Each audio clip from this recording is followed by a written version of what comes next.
자, 이제 5세기는 고구려의 시대예요. 4세기 백제가 막 잘 나갔죠. 근초고왕이라는 왕이 있었고 잘 나가면서 고구려는 백제가 이렇게 치고 올라오는 것 때문에 애를 많이 먹었죠. 그래서 고구려 고국 원왕이 어떻게 됐어요? 평양성에서. 예, 흐르는 화살에 맞아서 죽었죠. 그런 다음에 나라가 망할 위기에까지 놓였던 고구려가 소수림 왕이라는 왕 때 아주 이를 악물고 개혁을 시도하죠. 자, 소수림 왕의 개혁 한번 요거 같이 읽어볼까요? 일단은 외래 종교인데 아주 선진적이고 수준 높은 종교를 수용하죠. 네, 어떤 종교? 불교를 수용했다는 거. 그리고 충성, 효도를 강조하는 학문이 유학이죠. 공자맹자. 유학을 가르치는 교육기관 뭐를 만들었어요? 태학을 만들었죠. 그리고 왕의 법이라고 할 수 있는 율령을 반포했어요. 시험에 낼게요. 이건 나와요. 소수리망 이야기는. 세 가지 다 객관식이든 주관식이든 요건 다 쓸 수 있어야 돼요. 불교 수용, 태학 설립, 율령 반포.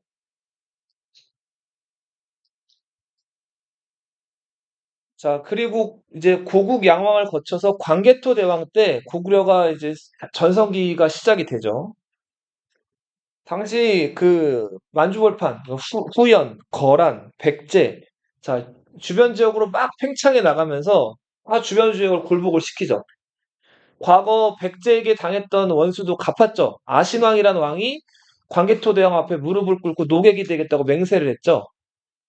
자, 그리고 한편으로는 그 신라에 또 왜가 쳐들어와서 백제랑 가야에 이제 공격을 받게 되는데 이때 광개토 대왕이 그 왜를 격퇴해줬죠. 보병, 기병 5만을 보내서 자 신라에 침략한 왜를 격퇴해줬단 말이에요.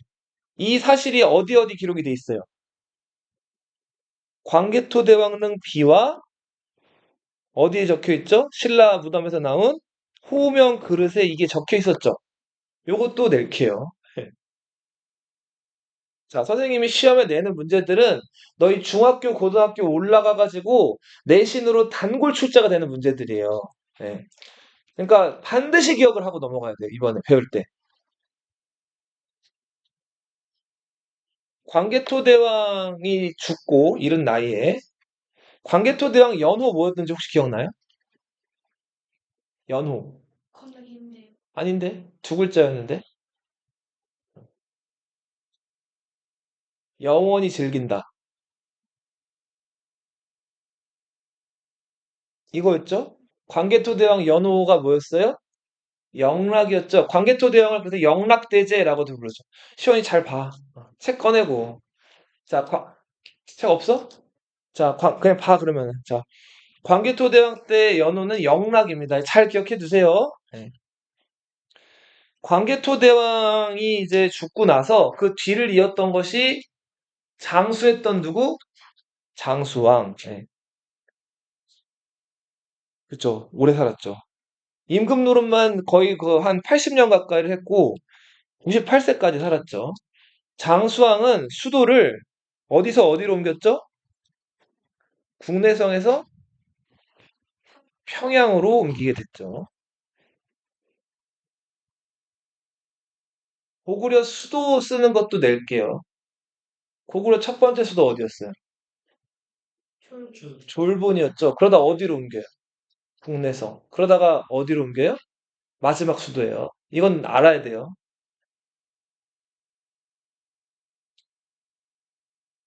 자, 장수왕은 계속 남쪽으로 내려가다가 이제 그 라이벌이 된그 백제라는 나라를 어떻게 하면 공략할까 생각을 했는데 백제 계로왕이라는 왕이 바둑 두는 거를 좋아했죠.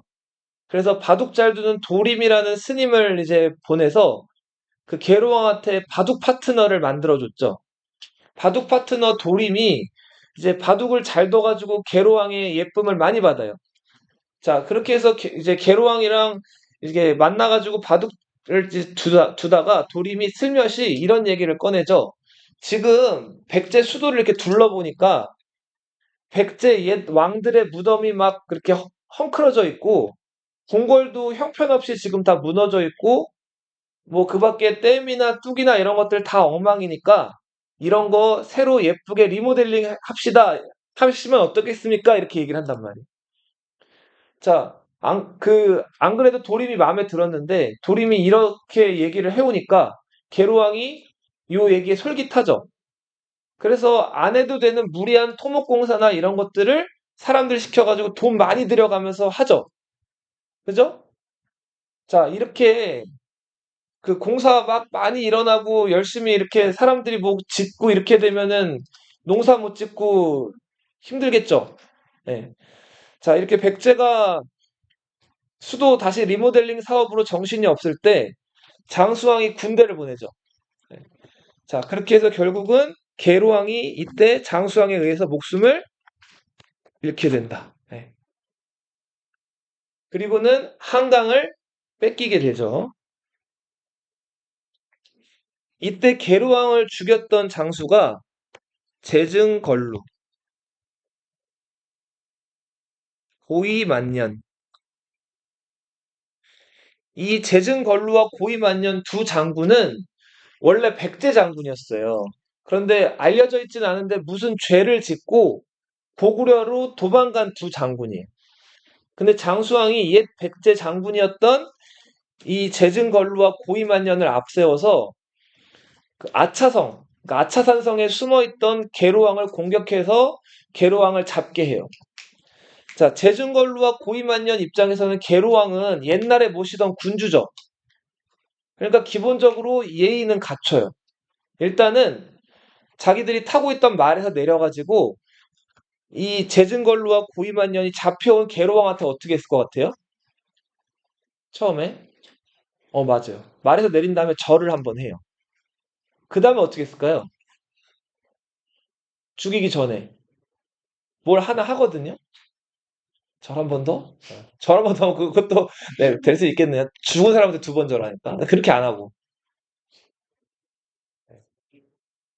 치욕을 주거든요, 힌트는. 어떻게 치욕을 줬을까요? 때린다. 또, 좀 지저분한 거예요. 화를 그런 타입인 거 아닌데. 침을 뱉어요. 어디다 침을 뱉을까요? 얼굴에 침을 뱉어요. 세 번 침을 뱉었다고 나와 있어요, 상국사에. 자, 이거 지금 죽는 것도 억울한데, 옛 부하한테 죽는 것도 억울한데, 그 옛 부하가 어떻게 한 거예요? 침을 세 번을 뱉은 거예요, 얼굴에. 그 다음에 목을 쳐요. 네. 자, 이렇게 해서 계로왕이 목숨을 잃게 되죠. 네. 목숨만 잃은 게 아니라 이제 고구려가 그 백제 수도가 위례성이었잖아요. 한성, 서울. 지금 이 지역이죠. 이 지역을 고구려가 차지해요. 여기는 한강 하류예요, 상류예요? 서울을 관통하는 곳은 한강 하류죠. 한강은 저기 저 강원도 쪽에서 발원하는 북한강이랑 저기 저 충청북도에서 발원하는 남한강이 이렇게 이렇게 오다가 중간에 만나가지고 한강으로 나가는 거 아니에요? 저 인천으로. 여기는 하류란 말이에요. 그런데 장수왕이 여기 서울 차지한 거에서 만족 안 하고 한강 상류까지 내려가요. 한강 상류에 있는 도시가 충북 단양이랑 그 옆에 충주란 도시가 있어요. 들어봤어요? 호수로 유명한 도시 충주? 네. 자, 이 충주라는 곳에까지 가가지고 여기다 장수왕이 여기 내 땅이야 하고 비석을 하나 박아요. 당시 한반도에 살고 있던 삼국시대 사람들의 인식은 충주가 한반도의 중심이라는 인식이 있었거든요. 그래서 충주를 가리켜서 중원 이렇게 표현을 했단 말이에요. 자, 충주에다 세운 무슨 비석? 중원 고구려비.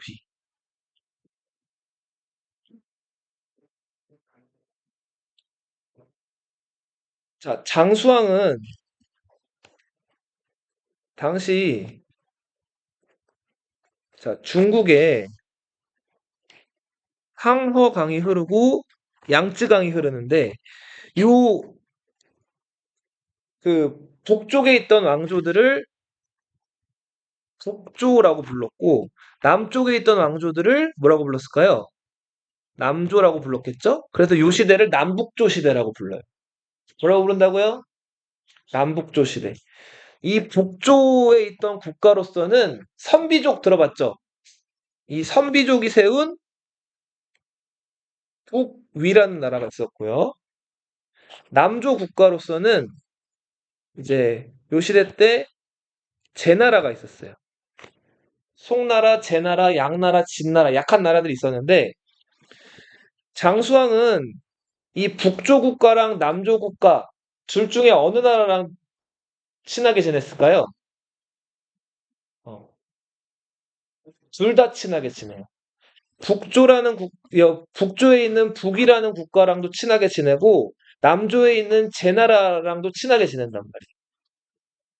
자, 그런데 아무래도 가까이 있고 더 힘이 센 나라가 어느 나라였어요? 북이라는 나라에서 이 북이라는 나라에 장수왕이 즉위하면서부터 장수왕 죽을 때까지 계속 조공을 바쳐서 친하게 지내요. 그런데 이 남조에 있는 제나라랑도 그렇다고 사이가 나쁘진 않고 계속 조공을 바치면서 교류를 했단 말이에요. 자, 이렇게 장수왕이 어디에 좀 치우치지 않고 비교적 중심을 가지고 남조와 북조의 국가들과 외교를 맺었던 거를 중립외교라고 불러요. 뭐라고 부른다고요? 중립외교. 우리 한국사에서는 중립외교가 두 번 나와요. 한 번은 고구려 장수왕 때 중립외교가 있어요. 자, 고구려 장수왕 때 중립외교는 남조 국가와 북조 국가 사이에서 신중하게 중립을 지킨 거예요, 장수왕. 그리고 조선시대 때 중립외교는, 네, 맞아요. 광해군이라는 임금이, 자, 원래 우리의 그 임진왜란 때 우리를 도와줬던 명나라, 그리고 새로 떠오르는 오랑캐 나라, 그렇지, 맞아요. 청나라 전에 후금이라고 불렸죠? 명나라와 후금 사이에서 신중한 중립외교를 했던 게 있죠. 자, 장수왕이 죽고 문자왕이 즉위해요. 이 문자왕은 자기 아버지 조다가 고조다예요, 고조다. 이 조다가 일찍 죽어가지고 장수왕의 손자로서 왕이 된 사람이에요. 근데 우리 많이 익히 알려져 있기로는 장수왕 때가 고구려가 최대 영토를 확보했던 시기로 알려져 있는데 실제로 고구려가 최대 영토를 확보했던 시기는 어느 왕 때? 문자왕 때예요. 부여를 멸망시키면서 고구려의 최대 영토를 이제 차지하게 됐던 왕이 문자왕이다. 자, 이제 5세기가 지나고 6세기로 접어들었죠? 고구려 좋은 시기가 다 지나갔어요. 네. 자, 6세기부터는 조금 상황이 많이 달라져요. 자, 중국이 이제 아까도 얘기했지만 요 5세기부터 조금씩 뭉치기 시작을 하다가 6세기 들어서는 진짜 거의 통일 기미가 보이기 시작을 해요. 네. 그런 상황에서 고구려의 왕위 계승 분쟁이 벌어져요. 자, 22대 왕 안장왕 때요. 자, 안장왕이 요 이야기로 조금 유명하긴 한데,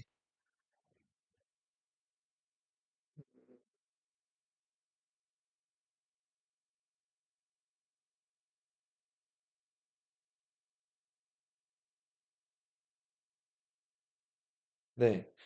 안장왕은 그 제2기간 내내 그렇게 막 또 이렇게 뭐 큰 일이 있었던 왕은 아닌데, 그러니까 말 그대로 잘 나가는 고구려를 물려받은 왕이에요. 근데 요때 이런 이야기가 하나 전해져 내려와요. 네. 뭐를 한번 읽어볼게요. 자, 요거 병원이가 읽어보세요. 안장왕과, 네, 왕궁현 한식이녀가 안장왕을 맞던 것이다 하여 왕궁을 불려. 네. 왕이 이제 왕이 오는 걸 기다린 봉우리 해가지고 왕봉현이란 지명이 붙었는데, 네. 달을성, 달을성현이라고도 불리는 곳이에요. 네. 자, 여기 고봉이라고 불렸는데, 이 왕봉현, 달을성현, 여기가 지금의 어딜까요? 어, 저기 그 일산 신도시 있는 그 도시. 무슨, 무슨 시죠? 일산이 이 도시 안에 있는 지명이잖아요. 고양시 들어봤어요? 고양? 경기도 고양시? 네. 그 강북에 있죠, 강북에. 네. 그 고양시예요. 네. 요 지역에서 안장왕이 한시미녀라는 그 미녀를 만나가지고 이제 로맨스를 나눈 곳인데 갑자기 왜 고양시가 나왔을지 한번 이걸 좀 볼게요. 자, 고구려 안장왕이부터 해서 요거를 읽어보세요. 네, 지한이가. 고구려 안장왕이 태자가 되었을 때에 상인 행장을 하고 계백현 지금의 고양시로 영탐을 갔다. 당시 그 지방의 장자인 한씨의 딸 주는 절세 미인이었다. 미녀였어요. 네, 안장왕이 백제 정찰관의 눈을 피하기 위하여 한씨의 집으로 도망가서 숨어 있다가 한주를 보고는 놀라고 기뻐하여 몰래 서로 정을 통하고 부부가 되기로 약속했다. 네, 그 후 은밀히 한주에게 나는 고구려의 태자이니 귀국하면 대군을 거느리고 와서 이 땅을 취하고 그대를 맞이할 것이다 라고 하고는 귀국하였다. 네, 그런데 계백의 태수가 한주가 미인이라는 소문을 듣고는 그녀를 첩실로 맞이하려 하였으나 한주는 마음에 든 남자가 있다면서 죽기를 결심하고 거절하였다. 태수는 한주를 옥에 가두어 사형시키겠다고 위협하고 다른 한편으로는 온갖 감언으로 꾀려고 했다. 네. 자, 이거 보면 지금 안장왕이 아직 왕이 되기 전에 태자 시절 때 얘기죠. 근데 지금 염탐이라고 하는 거는 뭐 하는지 이제 이렇게 좀 그렇지 몰래 정찰하러 가는 거죠. 어디를 정찰하러 왔다 그랬어요? 여기 지금의 고양시까지 내려왔대요. 근데 안장왕 때는 그 전에 장수왕, 문자왕 때 우리 지도상으로 보면 서울을 다 차지했었잖아요. 그죠? 백제왕, 계로왕 죽인 다음에 서울 지역 차지하고 한강 상류까지도 왔잖아요, 장수왕이. 그러면은 고양시라고 하는 땅은 당연히 어느 나라 땅이었어야 돼요? 고구려 땅이었어야 되죠. 그죠? 근데 안장왕 때 들어가지고 여기를 지금 염탐을 온 거예요. 이거는 고구려의 그쪽 한강 지역 지배가 완전하지 않았다는 거죠. 그죠? 그러니까 이때부터 뭔가 고구려가 남쪽 방어에 있어서나 이런 데 있어서 많이 밀리고 있던 거예요. 이게 명확하게 지금 증명되진 않았지만. 그래서 아무튼 그런 얘기가 지금 여기 이렇게 나와 있는 거고, 이 조선 삼국사라는 책은 그 신채호 선생 들어봤어요, 혹시? 일제강점기 역사학자? 신채호 선생의 저작인데, 이게 사실 실제로 이 신채호 선생은 민족주의 역사학자라서 실제 어떤 사료에 근거해가지고 역사학을 연구하신 분은 아니에요. 그냥 전해져 내려오는 카더라 하는 이야기들을 모아가지고 쓴 책이 상고사인데 전적으로 역사적 사료라고 보기는 좀 어려운 책이긴 한데 이야기 책이에요. 그래도 이런 이야기가 있으니까 한번 알아두라고 말씀을 드린 거예요. 넘어가서 자 안장왕은 지한이 계속 읽어보세요. 안장왕은 왕위를 이어받은 후 계백을 점령하고 한주를 구하는 자에게 천금의 금과 만호후의 직위를 주겠다고 약속하였다. 네, 그러자 장군 을밀선인이 안장왕의 동생인 안학공주를 사랑하고 있다고 밝히며 그녀를 달라고 하였고 안장왕은 이 요구를 받아들여서 은밀에게 수군 5,000명을 내주어 계백을 치게 한다. 네, 이후 계백에 다다른 을밀은 정예 20명을 뽑아서 성 안으로 들어갔고 마침 계백 태수가 잔치를 벌이며 한주를 꾀려다가 실패하고 그녀를 죽이려는 찰나 을밀과 정예병들은 잔치에 난입해서 태수와 빈객들을 죽이고 고구려병 10만이 나타났다고 외쳤다. 성내는 크게 동요했고 안장왕이 대군을 몰고 남진하니 한강 일대의 각 성읍들이 항복했다. 네. 그렇게 해서 안장왕이 네, 자기가 점 찍어 놓던 그리고 그 한씨미녀 한강 주변의 세력가의 딸이었던 한씨미녀와 이제 결혼하게 된 이야기들이 이제 실려 있는 건데 어, 이 얘기 좀 익지 않아요? 그런 것 같기는 해. 어디서 조금 이렇게 약간 믹스된 얘기 같긴 하죠. 예. 너희 그 춘향전 읽어봤어요? 예. 춘향전 읽어보면 춘향이가 이몽룡이랑 꽁냥꽁냥 연애하죠. 그러다 이몽룡이 과거 시험 보러 서울로 떠나버리잖아요. 예. 그리고 나서 그 춘향이네 사는 그 남원골에 누가 사또로 와요. 변사또가 오죠.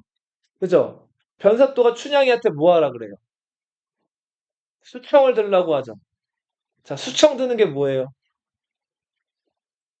하녀가 그 자기 저 주인 되는 그 남자 주인을 이렇게 밤에 성적으로 모시는 걸 수청이라고 하죠. 그죠? 근데 춘향이가 그거 응해요, 거부해요? 거부하고 어떻게 되죠? 옥에 갇히죠. 그죠? 그러면서 온갖 고초를 겪잖아요. 그런데 이제 허름하게 이제 뭐 실패를 했는지 뭔지 이몽룡이 돌아오죠, 남원으로. 근데 알고 보니까 이몽룡은 과거급제에서 뭐가 됐어요? 암행어사가 됐죠. 그렇게 해서 짜잔 나타나가지고 자, 그 변사또를 킴과놀이 변사또를 몰아내고 이제 그 춘향이랑 재회해가지고 꽁냥꽁냥 잘 살았다는 얘기가 춘향전 아니에요, 그죠? 그 얘기가 이거 춘향전 이야기가 이거를 베낀 건지 이 이야기가 춘향전을 모티브로 한 건지는 모르겠는데 어떻게 보면 약간 비슷한 레파토리죠 지금. 예. 그래서 요런 얘기가 전해져 내려오고 있다. 아까 하나 역사적인 해석을 좀 덧붙여서 말씀드리자면 여기 지금 그래서 한강 일대 성읍들이 항복했다. 아직 고구려의 한강 지배가 온전치는 않았다는 거. 그리고 요때서야 비로소 더 공고하게 지배가 이루어졌다는 그 정도. 자, 그리고 뒤를 이어서 즉위하는 게 안원왕이에요. 자, 이 안장왕에 이어서 안원왕. 안장왕이 아들이 없었기 때문에 그 안장왕의 동생이었던 안원왕이 즉위하는데 이때부터 고구려는 본격적으로 이제 쇠퇴하기로 접어들기 시작을 해요. 일단은 왕실에서 내분이 벌어져요. 자, 관련된 얘기를 안원왕의 즉위. 예. 키가 7척 5촌. 자, 1척이 몇 센치일까요? 30cm. 예. 중국 사람들은 30cm로 봐요. 10촌이 1척이거든요. 그러니까 7.5척이라는 건데 그러면 몇이에요? 30cm로 계산하면 2m 25죠. 예. 2m 25면 농구 하승진이 야오밍이에요. 너무 크죠. 이렇게 계산하진 않고 한국 사람들은 척을 24cm 정도로 놓고 봤다 그래요. 24cm로 놓고 보면은 7척이면 몇이에요? 7, 4, 28, 2 올라오 168cm죠. 5촌 하면은 예. 10, 얼마를 더 해야 돼요? 예. 그러면은 5촌이면 12cm겠죠? 168에다 12 더하면 180이죠. 180 정도면은 충분히 가능한 키죠? 요 당시 사람으로서는 작은 키예요, 큰 키예요? 엄청 큰 키죠, 180이면. 대를 이을 아들이 없었으므로 즉위했대요. 예. 자, 그런데 이게 한국사 기록엔 나와 있지 않고 일본서기라는 일본 책에 기록이 되어 있는 내용인데 일본서기는 일본 천황의 어떤 탄생이나 이런 것들을 막 아주 막 그럴듯하게 미화해 놓은 책이라서 사실 좀 돋보기를 대고 자세히 봐야 되는 부분이 있지만 그래도 고구려 왕들이 살던 요 6세기 때 고시대 때 기록이라는 점에서는 일본서기 기록이 참고할 만은 해요. 근데 고구려에서 대란이 있었대요. 요거를 주원이가 읽어보세요. 고구려에서의 네. 고구려에 대란이 있었다. 무릇 싸우다 죽은 자가 2천여 명이었다. 몇 명이 죽었대요. 2천여 명이 죽었대요.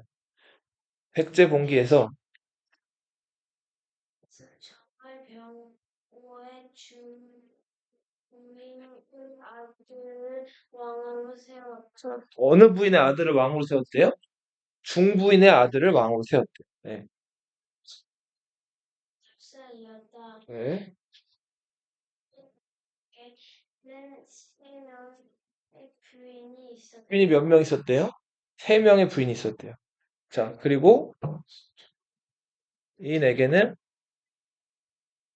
네, 중부인이 세자를 나. 줬다. 네. 쪽이 외척이 죽은 외척이 뭐죠, 외척? 외가 진짜 외가 쪽 친척을 얘기하죠. 그럼 아빠 쪽 친척은 뭐라 그래요? 친척이라고 하죠. 네. 엄마 쪽 친척은 외척, 아빠 쪽 친척은 친척 이렇게 부르는 거예요. 왕실에서는 그 왕비의 가족들 외척이라고 부르고 왕의 그 친척들을 그냥 친척이라고 안 부르고 뭐라고 부를까요? 종친이라고 불러요. 뭐라고요? 종친. 예. 자, 외척은 추군이었다. 소부인도 아들을 낳았다. 소부인 쪽의 외척은 뭐였대요? 세군이었다. 안원왕이 병에 걸려 위독해지자 세군과 추군이 각각 부인 낳은 아들을 즉위시키고자 했다. 그래서 세군 측에서 죽은 자가 몇 명이었다? 2천여 명이었다. 결국 추군이 승리해가지고 그 왕을 세우는데 그 사람이 안원왕의 뒤를 이어서 즉위하는 양원왕이에요. 근데 아무튼 이렇게 2천여 명이 죽을 정도로 내란이 있었다는 거는 고구려가 지금 혼란했다는 거죠. 이게 6세기 전반부의 고구려 상황이었어요. 자, 그리고 요 무렵에 고구려 최고 관직명이 하나 등장을 해요. 자, 주연이가 읽어보세요. 대대로 네. 혹은 망리지라고 부르죠. 네. 그 나라의 네, 수능과 일품과 비슷한데 1급 공무원이란 거예요. 네. 네. 사람은 연한을 구애받지 않는 임기 10년이래요. 네.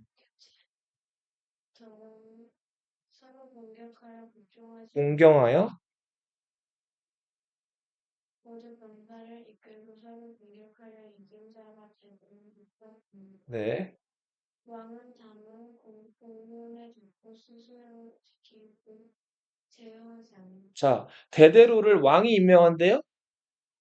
아니죠. 대대로 임명은 자, 교체하는 날에는 서로 공경하여 복종하지 않고 모두 병사를 이끌고 서로 어떻게 한대요? 대대로 되고 싶은 사람들끼리.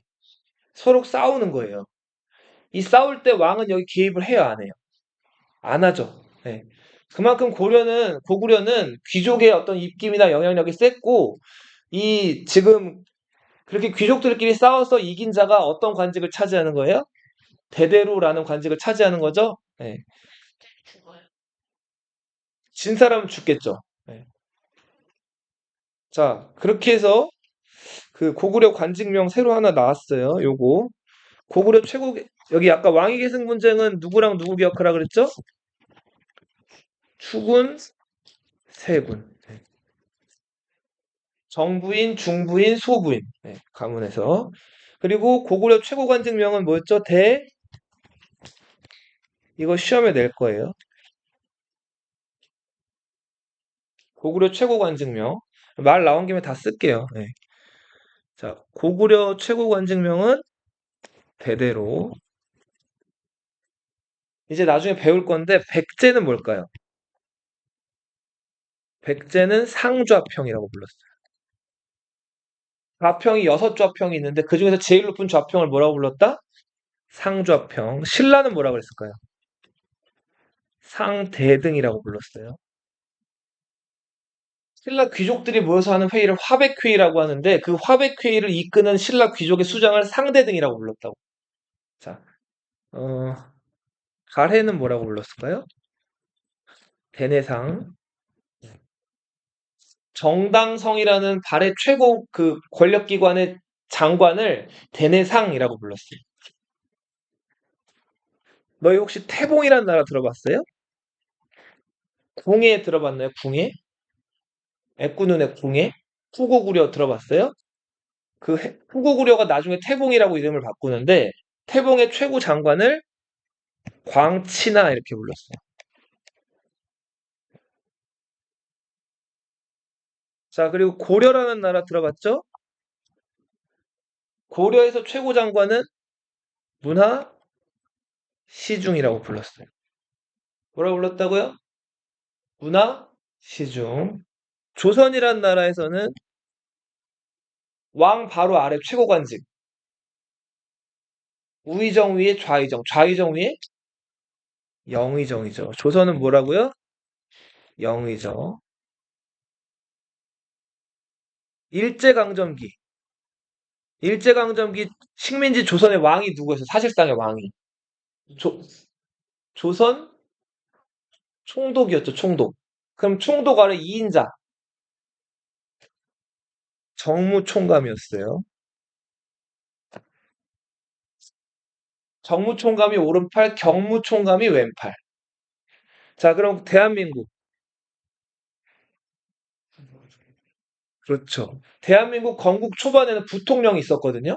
근데 부통령이 헌법이 바뀌면서 없어졌어요. 지금 대통령 다음이 누구예요? 국무총리죠. 네.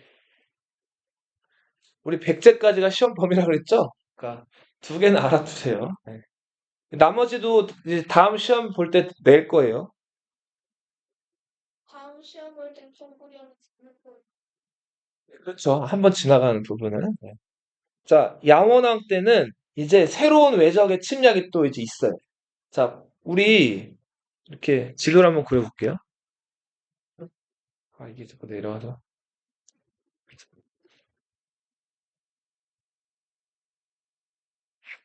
자, 무슨 강이에요, 요거?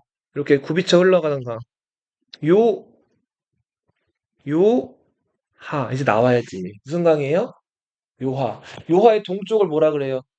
요동. 요하의 서쪽을 요서. 고조선, 부여, 고구려, 발해 이런 우리 한반도 북부 국가들이 있었던 곳은 요서의 요동이에요.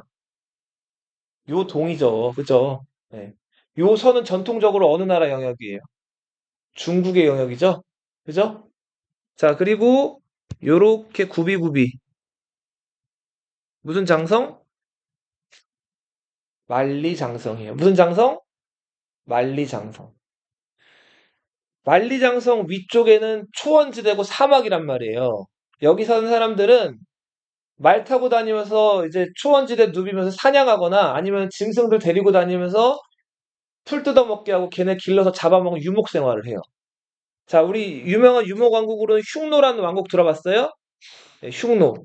자, 흉노가 이제 그 시간이 지나가지고 흉노 부족들이 여러 갈래로 갈라지는데 우리 방금 배웠던 선비족 이런 애를 들어봤죠, 다.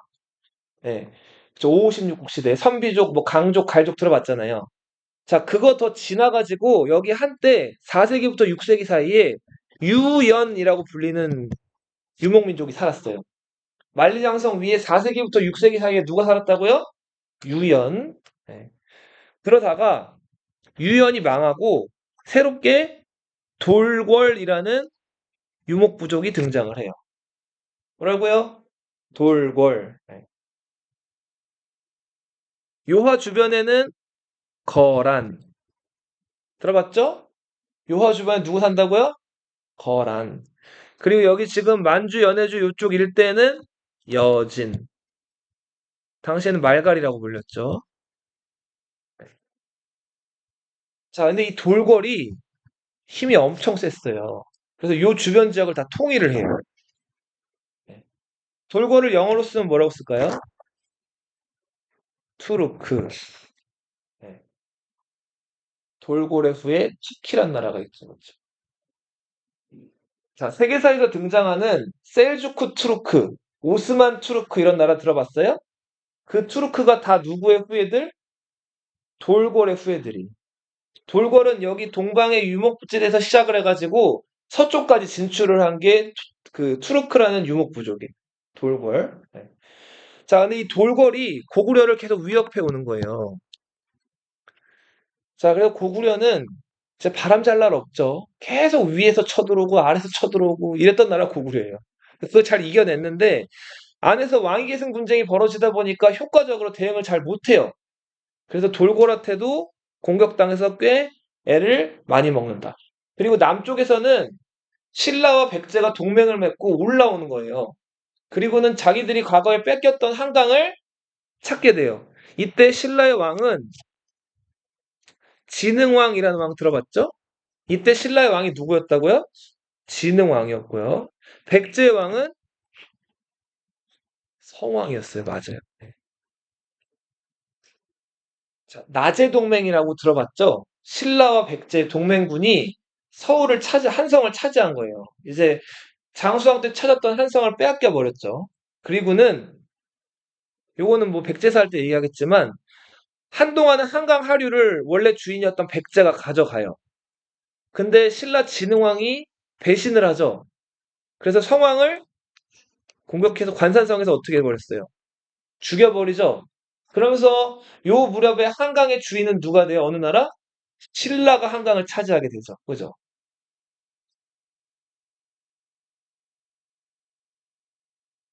자, 그래서 여러모로 어려움에 처한 상황에서 양원왕이 죽고 즉위한 왕이 평원왕이에요.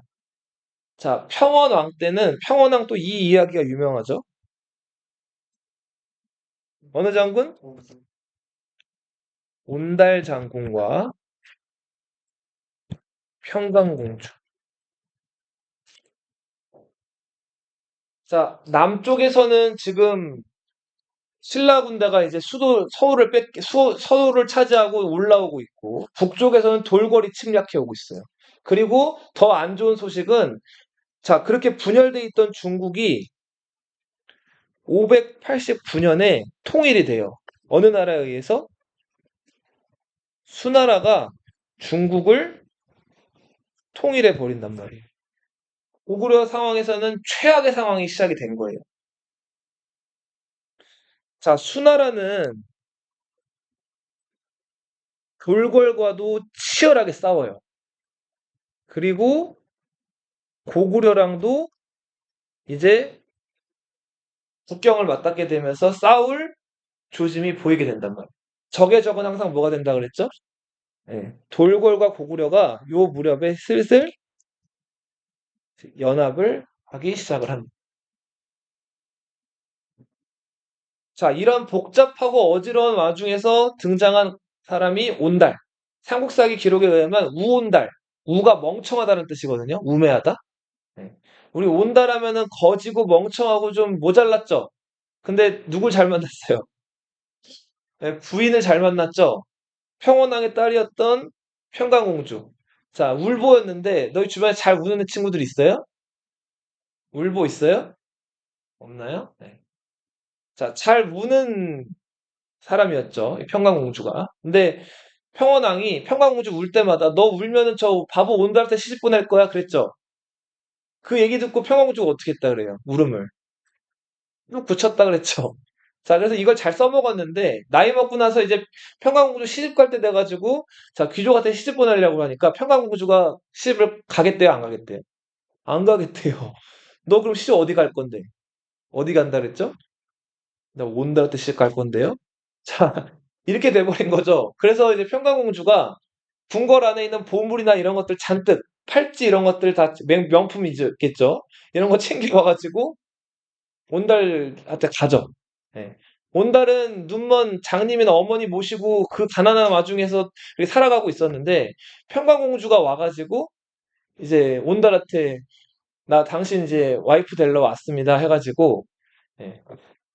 온달이랑 이제 꽁냥꽁냥 잘 살아가게 되고 이제 평강공주가 온달을 잘 가르치죠.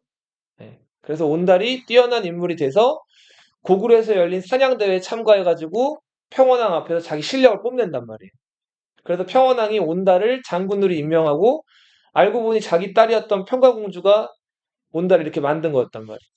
자, 그래서 온달을 중용해서 이제 그 남쪽에서 쳐들어오는 신라와 이제 수나라의 침략에 대비해서 온달을 중히 쓰죠.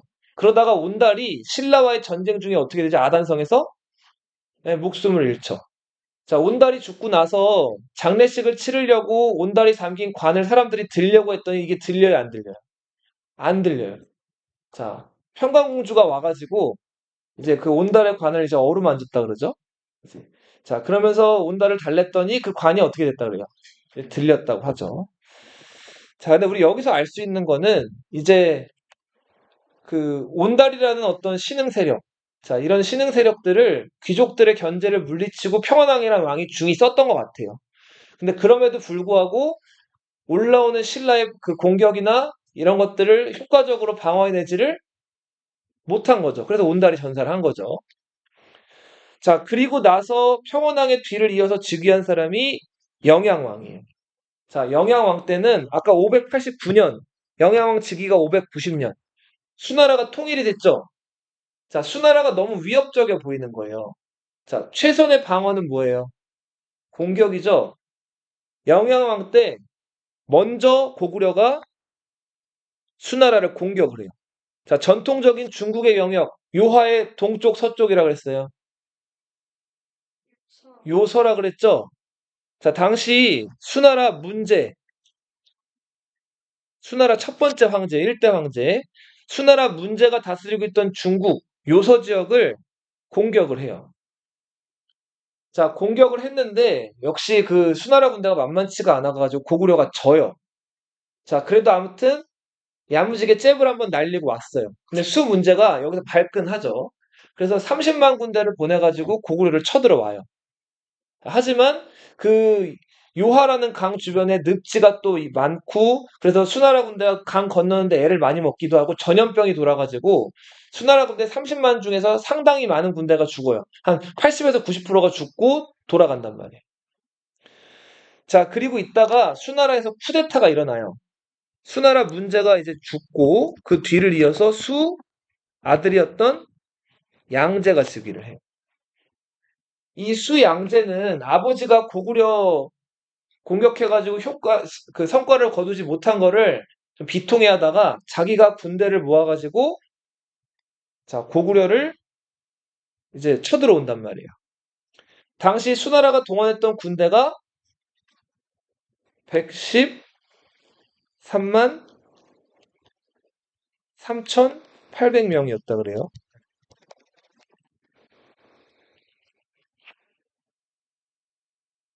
113만 3,800명. 거기다가 이 사람들 싸우기 위한 전투병이니까 이 사람들 먹이기 위한 그 왜 군량 부대나 혹은 이 사람들 잘 싸우라고 막 군악대 이렇게 그런 악기 연주하는 부대까지 합치면은 200만 명이 왔다 그래요. 자, 몇 명이 왔다고요? 200만 명. 요즘 밥 한 끼 얼마죠? 보통? 평균 많아. 한 만 원 하나? 만 원? 만 원 넘는 경우도 많죠, 요즘에.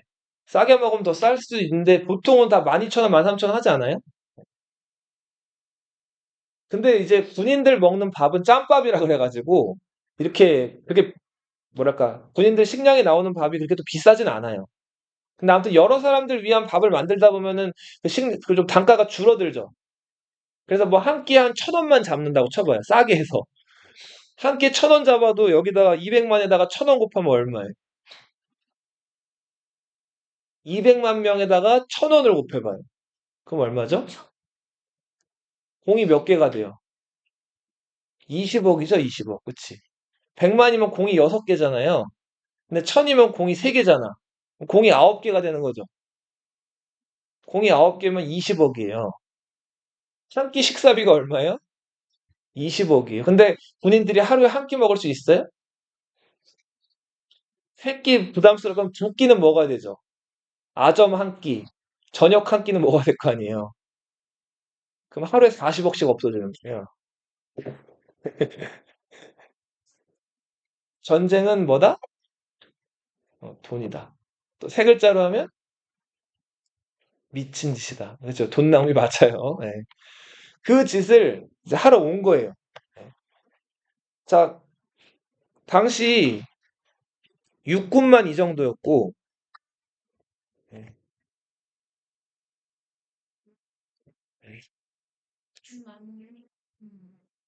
자, 이렇게 유화를 겨우 건넜어요. 유화를 건넜더니 이 고구려 요 라인에 뭐가 많았을까요? 성이 많았어요. 고구려는 뭐의 나라죠? 성의 나라죠. 성도 어떤 성? 산성이죠, 그죠? 여기 비사성부터 시작해가지고 위에 부여성까지 수십여 개의 산성이 있어요. 중국의 만리장성은 이게 평지에다가 흙만 조금 쌓아가지고 높게 만든 다음에 그냥 장벽만 놓은 건데 만리대는 그 긴 거리라고 해도 한 지점이 뚫리면은 다른 긴 장성들이 의미가 있어질까요, 없어질까요? 없어요. 그냥 여기 뚫리면은 수도 베이징까지 60km밖에 안 돼요.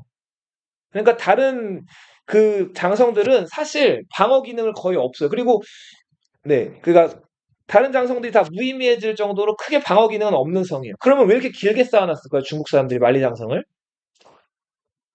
권력을 보이기 위한 것도 있고 또 흉노나 유연이나 돌궐건이나 선비 같은 그 유목 민족들한테 금을 거놓은 거예요. 자, 너희 여기 넘어오지 마 이거예요. 예. 그래서 아래에서는 우리 농사 짓고 사는 중국 왕조니까 우린 여기서 살 테니까 너희 넘어오지 마 하고 금을 거놓은 거예요. 실제로 방어 기능이 만리장성은 크게 있다 없다? 거의 없다고 봐야 돼요. 근데 고구려에 있는 이 산성들은 달라요. 만리장성에 비해서 거리도 짧고 한데 자, 만약에 중국 세력들이 쳐들어와요. 그래서 이 산성 중 한 20개 산성이 있는데 이 산성 중에 하나를 함락을 시켰어요. 그럼 길이 생겼죠. 그리고 그 길을 뚫고 고구려 수도 평양으로 진격을 하려고 해요. 자, 그렇게 해서 가는데 그러면 다른 산성에 있던 고구려 군대가 어떻게 할까요? 나와요. 나와서 그 뒤를 치는 거예요. 그래서 고구려를 함락시키기가 어려운 이유가 이 산성을 하나만 함락시키는 게 아니라 여기 있는 산성을 다 어떻게 해야 돼요? 다 함락시키고 와야 된단 말이에요. 자, 그게 고구려예요. 그래서 오래 버틴 거예요, 중국한테. 당시 이 요하 건너가지고 제일 중요했던 성이 요동성이었어요. 무슨 성? 예. 그 요동성을 113만 8천 명, 113만 3,800명의 군대를 동원해서 치는데, 자, 너무 숫자가 많으니까 고구려 입장에서 이거 감당할 수가 없어가지고 거의 함락 직전까지 몰렸어요. 고구려 당시 인구가 한 350만 정도 됐다고 보는데 보통 전쟁이 나면 10분의 1 정도가 전쟁에 차출이 되니까 고구려 군대도 한 35만 정도 있었을 거라고 추측을 해요. 숫자가 그래도 몇 배예요?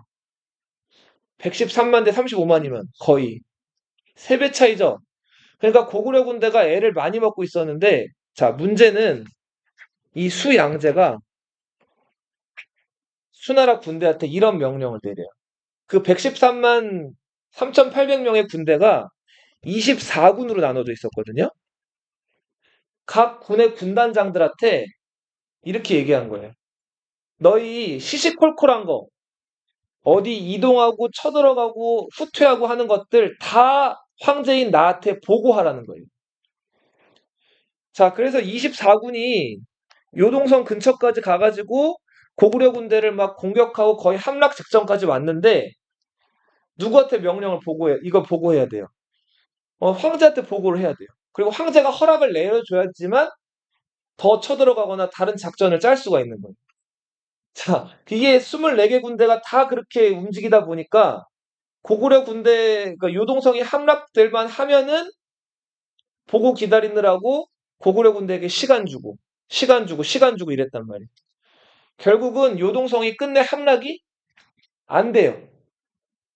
답답해진 수나라 군대가 머리를 이제 이렇게 짜내서 특수부대를 하나 만들어요.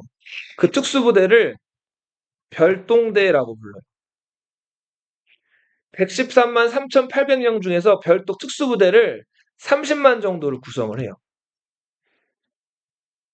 자, 그 다음에 그 특수부대 30만이 자, 이렇게 돌아가지고 평양으로 우회 공격을 감행한다.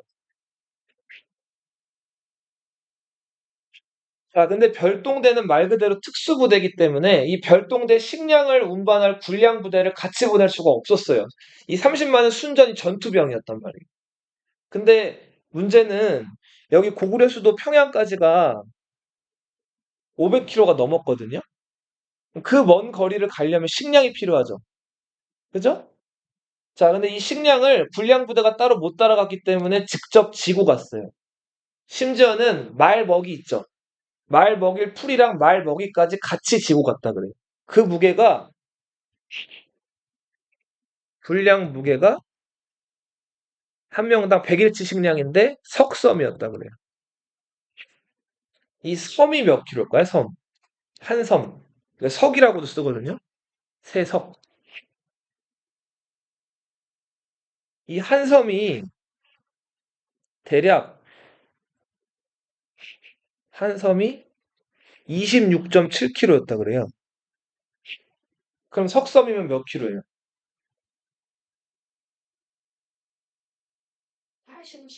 70kg예요. 80kg. 100일치 식량, 말 먹일 것까지 해가지고 식량 몇 킬로라고요? 80kg를 지고 500km를 걸어가야 되는 거예요. 그러니까 지금 서울에서 부산까지 그 80km면 선생님 몸무게거든요. 나 업고 가는 거야. 던져버리고 싶겠죠. 자, 자, 그래서 이거를 텐트 이런 것도 가져왔다 그래 같이. 화막이라 그래가지고 이거 어떻게 했을까요? 수나라 군사들이 땅을 판 다음에 몰래 묻었다 그래. 식량 버리면 죽이겠다고 했는데도 다 어떻게 했다고 몰래 땅에다 버렸어요. 묻어가지고. 그러다 보니까 자 100일 걸려 갈 거리라서 100일째 식량을 준 건데 식량을 절반 이상을 파 묻어버리니까 한 50일 가니까 식량이 다 어떻게 됐을까요? 없어지죠. 자 이제 그런 식량이 부족해진 상황에서 고구려 군대, 수도에 있던 고구려 군대가 나와서 이제 수나라 군대랑 맞서게 된 거예요. 자 수나라 군대는 사실 더 싸울 생각이 없었어요. 그런 상황에서 수나라 장군이었던 당시 을지문덕이란 장군 들어봤어요? 네. 을지문덕이란 장군이 수나라 진영으로 와요. 사신으로. 그 다음에 자 수나라한테 이런저런 제안을 해요. 지금 고구려도 상황이 좋지가 않고 하니까 적당히 좀 이렇게 어, 우리 화해하고 좀 이렇게 서로 휴전하고 물러나는 게 어떻겠느냐. 자, 그런데 한눈에 딱 보기에도 이 을지문덕이라는 장군이 좀 만만치가 않아 보이고 그 보통이 아니었던 거예요. 그래서 당시 수나라 장군이었던 우중문이